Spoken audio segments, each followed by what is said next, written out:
In 2013, a homicide case triggered by abusive relationships occurred in Jilin.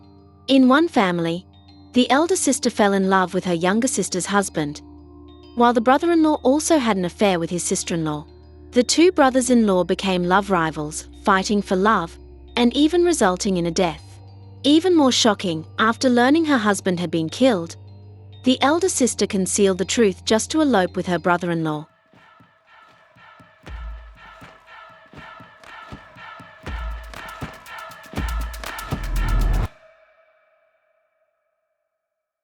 At 7 a.m. on August 31, 2013, Old Man Zhong from Tuanzhi Township, Tongyu County, Jilin, was herding his sheep to graze in the fields as usual. However, he spotted a charred minivan parked by the roadside. What puzzled him was why a burnt-out vehicle would appear in such a remote location.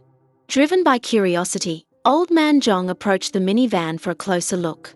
But as he examined it, he discovered a severely burned corpse curled up in the passenger seat. Terrified, he scrambled to the village chief's home and stammered out what he had seen. The chief immediately called the police. Upon arrival, investigators quickly ruled out a traffic accident as the cause of the fire, as there were no collision marks on the vehicle. They also dismissed spontaneous combustion. If the fire had started naturally, the passenger could have escaped unharmed since there was no crash. With these possibilities eliminated, only arson remained. A more thorough inspection revealed the fuel cap was open, and a lighter was found nearby. Police concluded this was no accident but likely premeditated plan. However, the intense fire had destroyed most evidence, leaving only the charred body for clues. Forensic examination would be crucial, so the police decided to conduct an autopsy on the body first. The report confirmed the victim was male, with a fractured left occipital bone caused by blunt force trauma. Crucially, no soot was found in his airways, proving he was dead before the fire. This reinforced the homicide theory. Just as police began identifying the victim, a distraught woman named Li Ying arrived at the station, claiming the deceased might be her husband Ju Sanwei. She explained he owned a similar minivan and had gone out driving the previous night before going missing. A neighbor had told her about the burnt vehicle with a body inside.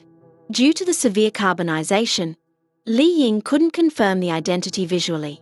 DNA testing later confirmed it was Ju Sanwei. Overwhelmed with grief, Li Ying couldn't assist further, so police turned to Ju's family and neighbors.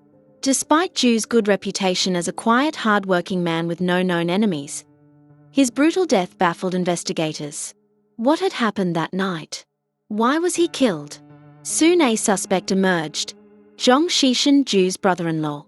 But why would Zhong be involved? The answer lay in the tangled relationships between the two couples. Ju Sanwei was a delivery driver. On the night of the incident, he told his wife Li Ying he was going out for a late-night job, asking her to lock up. Half asleep, Li Ying mumbled agreement without asking details. Ju often worked odd hours. After Ju Sanwei drove away, she went back to sleep, with no knowledge of his destination or the client he was delivering for.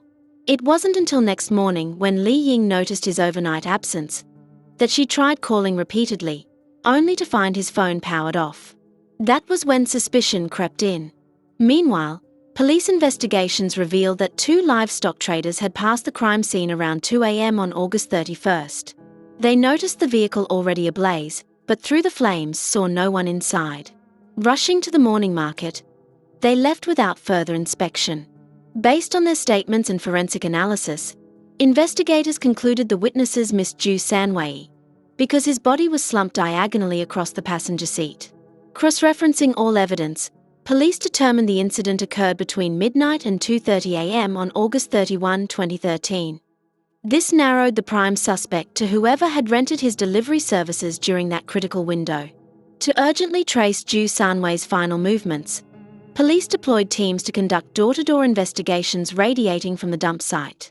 The breakthrough came swiftly. Zhong Shishan, Ju's brother-in-law, had been riding in the truck that day during the critical hours.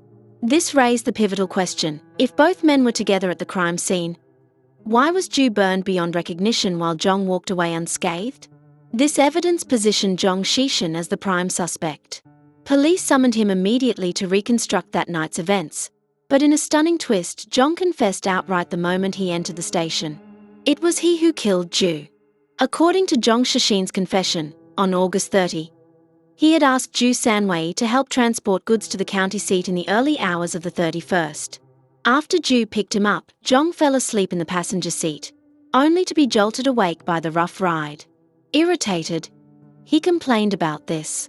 To his shock, his usually meek brother-in-law fought back fiercely. This public defiance humiliated Jong. Then Jong remembered the incriminating texts between Ju and Li Pingping, his wife. Their flirtatious, explicit nature now burned fresh in his mind. "Why do you keep messaging my wife?" Jong demanded. Ju fired back, "You text my wife too."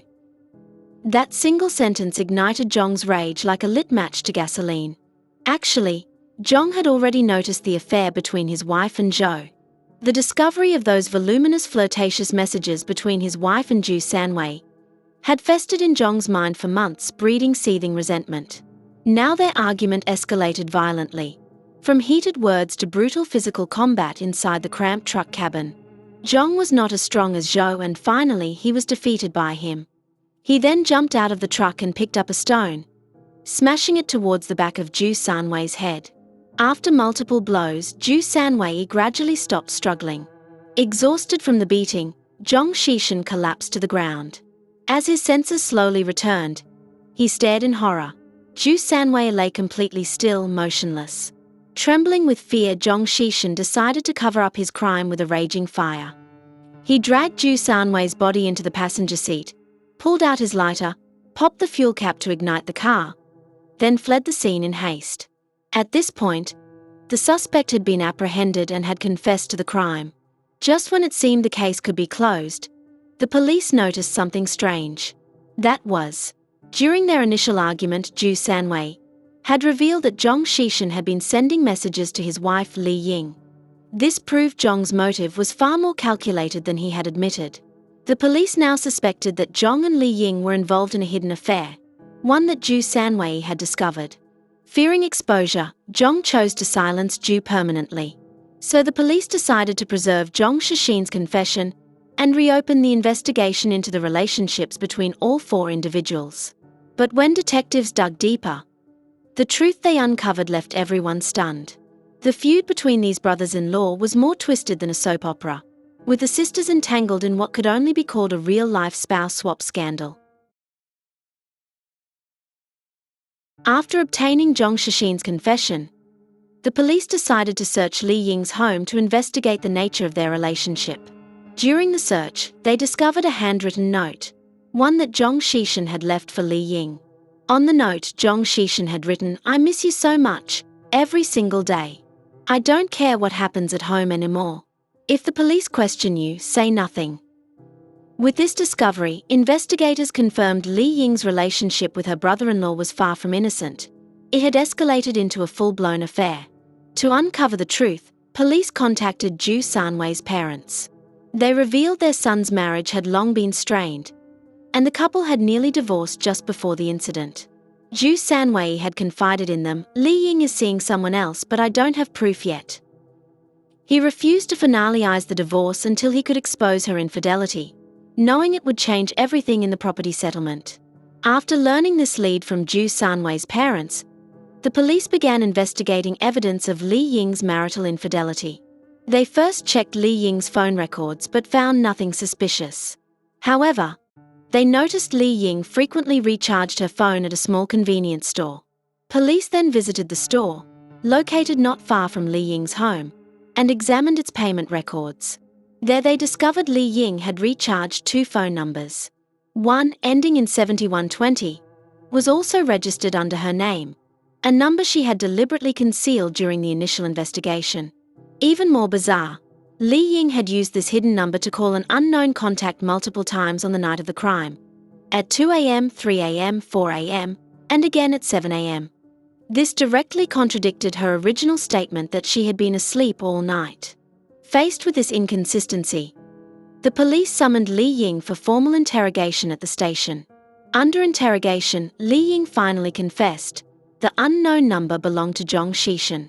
After killing Ju Sanwei, Zhong had immediately called her, even instructing her to destroy the SIM card ending in 7120. Police then retrieved their text history from that very number. The messages revealed shockingly intimate exchanges, with flirtatious, explicit language that painted them as nothing short of a devoted couple. With the truth now undeniable, Li Ying broke down and confessed everything to the police. She revealed that she and Zhong Xishan had been secretly involved since 2012. She finally understood what happiness meant. She cherished her relationship with Zhong deeply, but toward her husband Ju Sanwei, she felt nothing but resentment. Their marriage had been arranged by their families, and while Ju was a decent man, she found him emotionally dull and lacking romance. Years of joyless marriage left her bitter, and she often clashed with her in-laws. Ju Sanwei never intervened, leaving tensions to fester unchecked. But Zhong Xishan, her brother-in-law, was different. Handsome, sharp-witted, a shrewd earner with a romantic streak, he gradually drew Li Ying in irresistibly. The more she fell for Zhong, the deeper her resentment grew toward Ju Sanwei. And then came the realization, only by being with Zhong Xishan could she ever truly be happy. Zhong Xishan's home stood just a fence away from Ju Sanwei's, making the two families inseparable. This proximity gave Li Ying and Zhong the perfect cover for their affair. Yet their forbidden relationship didn't escape Ju Sanwei's notice. Outwardly silent, he seethed with rage beneath the surface, and eventually retaliated by pursuing Zhong's wife Li Pingping. What began as revenge soon spiraled into its own intimate entanglement. But such a powder keg of secrets was bound to explode sooner or later. On August 30, 2013, the tension finally erupted. Ju Sanwei beat Li Ying in a fit of rage, prompting her to furiously text Zhong Xishan for help. Their back-and-forth messages spiraled throughout the day, all under Ju Sanwei's watchful, seething gaze. That evening, when Zhong invited Ju out for a drive, Ju's pent-up fury had already reached its limit. A single casual remark from Zhong ignited a vicious argument. But Ju Sanwei never imagined his brother-in-law would go for the kill. Yet in a twisted turn, Li Ying later retracted her claim about Ju Sanwei's abuse, telling police, "I only said that to test Zhong Xishan, to see if he really cared about me." This absurd, morally bankrupt affair had spiraled into irreversible tragedy. With Li Ying's full confession, the burnt-out van case reached its grim conclusion. Zhong Xishan was sentenced to life imprisonment for intentional homicide, while Li Ying received the same fate for obstruction of justice. In this twisted tale, a sister and her brother-in-law plunged into reckless passion, while the betrayed husband retaliated by seducing his sister-in-law. The actions of these four defied all moral boundaries, leaving society stunned. Yet this tragedy also serves as a grim warning. The one by your side may not be perfect, but that's no excuse for betrayal. If a marriage falters, divorce exists for a reason, a legal right designed to prevent such chaos. Relationships built on deceit bear only bitter fruit, never happiness. That's all for now. If you enjoyed this case, don't forget to like and subscribe. Follow Case Diaries. There are plenty more cases coming your way. Got thoughts on today's story? Drop them in the comments below. I'd love to hear what you think. See you in the next one.